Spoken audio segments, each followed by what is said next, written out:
വളരെ വേദനയോടെ ഒരു കാര്യം ഉണർത്തട്ടെ. ഈ അടുത്ത കാലത്ത് 2 അതിഥി തൊഴിലാളികളെ വളരെ നിഷ്ഠൂരമായി വധിക്കപ്പെട്ടില്ലേ?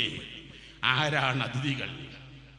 അതിഥി നന്നായി ഉണ്ണുമ്പോൾ ആതിഥേയൻ നന്നായി ഉറങ്ങും.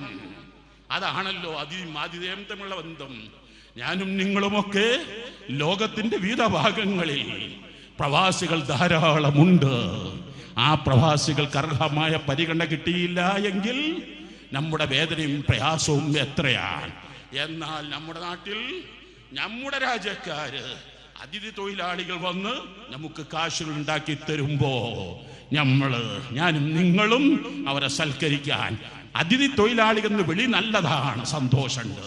പക്ഷെ വിളി മാത്രം മതിയോ? വന്യജീവികളാണെങ്കിൽ പോലും കൊല്ലാൻ പാടില്ല, പിടിച്ച് വാസസ്ഥലത്ത് എത്തിക്കണമെന്ന് നമ്മുടെ നിയമം പഠിപ്പിക്കുമ്പോ മനുഷ്യപ്പറ്റൽപ്പമുണ്ടായിരുന്നുവെങ്കിൽ എന്താകുമായിരുന്നു?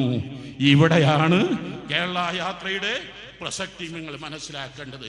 ഇതെല്ലാം സംഭവിക്കാതിരിക്കാൻ ഇവിടെ നല്ല മനുഷ്യർ പിറക്കണം.